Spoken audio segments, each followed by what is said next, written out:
എന്തിനാണ് പെണ്ണിനോടുള്ള ഇസ്ലാമിന്റെ സമീപനം നമ്മളിങ്ങനെ എടുത്തു പറയേണ്ടി വരുന്നത്? എന്തുകൊണ്ടാണ് ഇസ്ലാമിനോട് ഇങ്ങനെ ചോദ്യങ്ങൾ ഉണ്ടാവുന്നത്? അതിനും കൂടി നമ്മൾ തന്നെ ഉത്തരം പറയണം എന്നുള്ളതാണ് ഇപ്പോഴത്തെ അവസ്ഥ. ഈ ചോദ്യം ചോദിക്കണവർക്ക് ഇതിൽ യാതൊരു ഉത്തരവാദിത്വം ഇല്ല. നമ്മൾ ഓരോട് ചോദിക്കേണ്ടതാണ്. കാരണം അവര് ഈ പറയുന്ന ഓരോന്നും, ഇപ്പോൾ നേരത്തെ പറഞ്ഞു സ്വർഗത്തിലെ സ്ത്രീകളെ പറ്റി പറഞ്ഞു, അത് ഏതൊക്കെ മതങ്ങളുടെ സ്വർഗസങ്കല്പങ്ങളിലുണ്ട്? നമ്മൾക്കിപ്പോ ഒരു ഒരു ഒരു ഭാരതീയമായ സാഹചര്യത്തിൽ ജീവിക്കുന്നവർക്ക് അപ്സരസുകളെ കുറിച്ച് അറിയാം. ഇത് വിഷയമല്ല, മറ്റത് വിഷയമാവുന്നു. എന്തുകൊണ്ടാകുന്നു? എന്തുകൊണ്ട് നിങ്ങൾ അതിൽ ഫോക്കസ് ചെയ്യുന്നു? എന്തുകൊണ്ട് നിങ്ങളുടെ ചോദ്യങ്ങളൊക്കെ ഇസ്ലാമിനെ പറ്റിയാകുന്നു എന്നത് നമ്മൾക്കറിയാലോ. ഇപ്പൊ കന്യാസ്ത്രീ ധരിക്കുന്ന വസ്ത്രം അത് പ്രശ്നമല്ല, അതൊരു ചർച്ചാ വിഷയമല്ല. അതേസമയം മുസ്ലിം പെണ്ണ് ധരിക്കുന്ന ഹിജാബ് എന്ന് പറഞ്ഞാൽ അത് ചർച്ചാ വിഷയമാണ്. നിങ്ങൾ ആലോചിച്ച് നോക്ക്, ഒരു കന്യാസ്ത്രീ എന്ന് പറഞ്ഞാൽ അത് കേവലം ഒരു വസ്ത്രമല്ല.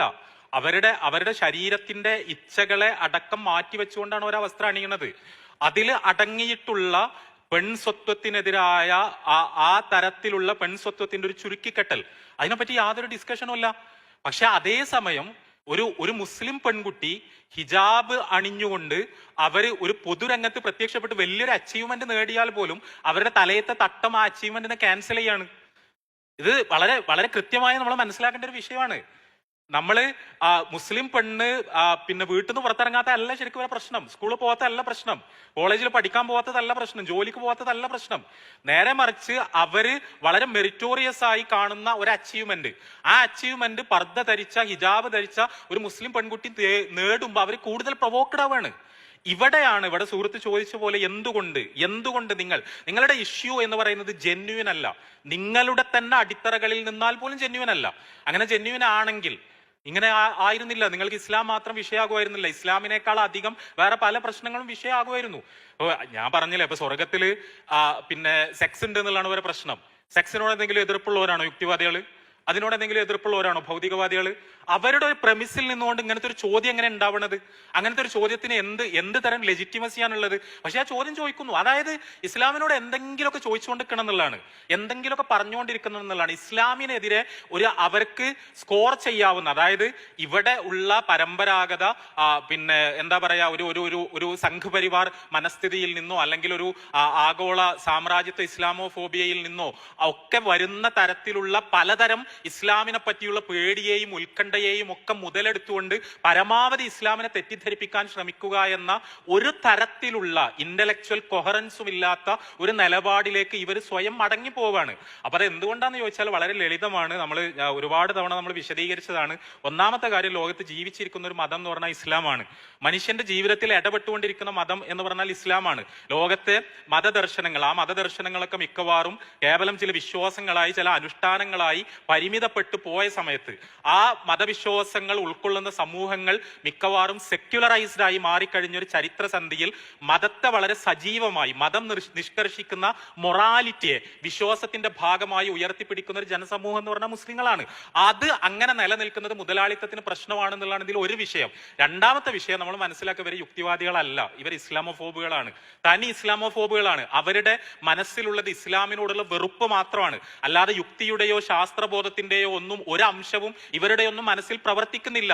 ആ ഇസ്ലാമോഫോബിയെ ഛർദ്ദിച്ചു കളയാൻ വേണ്ടി അവർ ഉപയോഗിക്കുന്ന ഒരു മുഖം മൂടി മാത്രമാണ് യുക്തിവാദത്തിന്റെ മുഖം മൂടി, അല്ലെങ്കിൽ ശാസ്ത്രബോധത്തിന്റെ മുഖം മൂടി. അതുകൊണ്ടാണ് അവരുടെ ചോദ്യങ്ങളൊക്കെ വളരെ കൃത്യമായി ഇസ്ലാമിൽ വന്ന് കൊള്ളുന്നത്, ഇസ്ലാമിനെ പറ്റി തന്നെ അവർ സംസാരിച്ചുകൊണ്ടിരിക്കുന്നത്.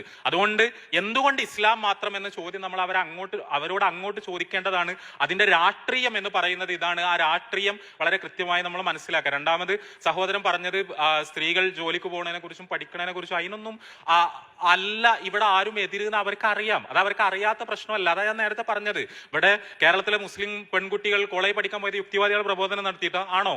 ഇവിടെ കേരളത്തിലെ മുസ്ലിം പെൺകുട്ടികൾ ഈ തരത്തിലുള്ള ഏതെങ്കിലും വിദ്യാഭ്യാസപരമായ നേട്ടങ്ങൾ ഉണ്ടാക്കിയതിൽ ചരിത്രപരമായി ഒരു പങ്കുമില്ലാത്ത ഒരു വിഭാഗത്തെ തൊട്ട് കാണിക്കാൻ പറഞ്ഞാൽ അത് ഇവിടുത്തെ ഭൗതികവാദികളായിരിക്കും. അതിന്റെ ക്രെഡിറ്റ് ഇവിടുത്തെ മുസ്ലിം സംഘടനകൾക്കാണ്, മതബോധമുള്ള മുസ്ലിം സംഘടനകൾക്കാണ്. ഇപ്പോ പ്രൊഫ്കോണിലാണ് നമ്മളുള്ളത്, MSM സംഘടിപ്പിച്ച ഒരു പരിപാടിയാണ്. ഇവിടുത്തെ ഇസ്ലാഹി പ്രസ്ഥാനമാണ് ഖുർആനും ഹദീസും ഉപയോഗിച്ചുകൊണ്ട് ഇവിടുത്തെ മുസ്ലിം പെൺകുട്ടികളോട് നിങ്ങൾ പഠിക്കാൻ പോകണമെന്ന് പറഞ്ഞത്, അവര് കോളേജിൽ പോകണമെന്ന് പറഞ്ഞത്, സ്കൂളിൽ പോകണമെന്ന് പറഞ്ഞത്, വിദ്യ നേടി പ്രബുദ്ധരാകാൻ പറഞ്ഞത്. അവിടെ ആ ഒരു വിദ്യാഭ്യാസ വിപ്ലവത്തിൽ അവർക്കൊരു പങ്കുമില്ല. അവരെ പ്രശ്നം എന്ന് പറഞ്ഞാൽ ആ വിദ്യാഭ്യാസ വിപ്ലവം ഒന്നും ഉണ്ടായിട്ട് കാര്യമില്ല, തലയത്തെ തട്ടഴിയണം. നിങ്ങൾ MSc ഫസ്റ്റ് റാങ്ക് കിട്ടിയിട്ട് കാര്യമില്ല, നിങ്ങൾക്ക് MBBS ഉണ്ടായിട്ട് കാര്യമില്ല, നിങ്ങൾ ഏതെങ്കിലും തരത്തിൽ എത്ര ഉയർന്ന പോസ്റ്റിലെത്തിയിട്ടും കാര്യമില്ല. നിങ്ങളെ തലയിലുള്ള ഒരു തുണിക്കഷ്ണമാണ് നിങ്ങളുടെ മെറിറ്റിന്റെ അടയാളം, മെറിറ്റിന്റെ മാർക്കർ എന്നുള്ളതാണ് ഇവരുടെ വാദം. എന്ത് വാദമാണിത്? ഇതിനോട് എന്ത് സംവാദമാണ് നമ്മൾ നടത്തേണ്ടത്? നിങ്ങൾ ആലോചിച്ച് നോക്ക്. ഒരു ഒരു ഒരു നെറ്റിയിൽ ഒരു കുറി തൊട്ട ഒരു പെൺകുട്ടി, ആ പെൺകുട്ടിക്ക് പിന്നെ MBBS പരീക്ഷയിൽ 1ാം റാങ്ക് കിട്ടിയെന്ന് വിചാരിക്കുക. പിറ്റേന്ന് യുക്തിവാദികളുടെ ഡിസ്കഷൻ ഉണ്ടാകുമോ? എവിടുക്കാ നമ്മളെ നാട് പോണത്? തലയിൽ കുറിയിട്ട ഒരു കുട്ടിയാണ് MBBS ഫസ്റ്റ് റാങ്ക് കിട്ടിയെന്ന് പറഞ്ഞ ഡിസ്കഷൻ ഉണ്ടാവില്ല. അതൊരിക്കലും ഉണ്ടാവില്ല. അല്ലെങ്കിൽ കഴുത്തിൽ ഒരു കുരിശുമാല അണിഞ്ഞാൽ ഉണ്ടാവില്ല. അതേപോലെ അവരുടെ മതപാരമ്പര്യത്തിൽ നിന്നുള്ള മതപരമായ ഒരു കോഡ് അവരുടെ ശരീരത്തിൽ വിസിബിൾ ആകുന്നത് പോലെ മുസ്ലിം പെൺകുട്ടിയുടെ ശരീരത്തിൽ വിസിബിൾ ആകുന്ന അവരുടെ റിലീജിയസ് കോഡാണ് ഹിജാബ് എന്ന് പറഞ്ഞാൽ. അത് കാണുമ്പോൾ മുസ്ലിം പെൺകുട്ടികൾ ഇവിടെ എത്തി എന്നുള്ളതല്ല, നേരെ തിരിച്ചാണ്, തല കുത്തനെയാണ്. എവിടുക്കാ നമ്മളെ നാട് പോണത്? ഇത് തലേ തട്ടിട്ട് പെൺകുട്ടിയൊക്കെയാണ് ഇപ്പൊ MBBS 1ാം റാങ്ക് കിട്ടുന്നത് എന്നുള്ള കോലത്തിലാണ് വർത്താനം. അതാ ഞാൻ പറഞ്ഞത്, അത് നിങ്ങൾ പഠിക്കണം എന്നുള്ളതല്ല, നിങ്ങൾക്ക് ഏതെങ്കിലും ഉയർച്ചയിലേക്ക് പോകണം എന്നുള്ളതല്ല. നിങ്ങൾ നിസ്കാരം നിർത്തണം, നിങ്ങളെ തലയിൽ തട്ടഴിക്കണം, നിങ്ങൾ ഏതെങ്കിലും തരത്തിൽ ഇവർ ഉദ്ദേശിക്കുന്ന തരത്തിലുള്ള നഗ്നതാ പ്രദർശനങ്ങളിലേക്ക് പോകണം. അതാണ് പെൺവിമോചനം എന്നുള്ളതാണ് ഇവരുടെ വാദം. അങ്ങനത്തെ ഒരു പെൺവിമോചനത്തിൽ ഇസ്ലാമിന് യാതൊരു താല്പര്യമില്ല. അത് വളരെ ക്ലിയർ ആണ്.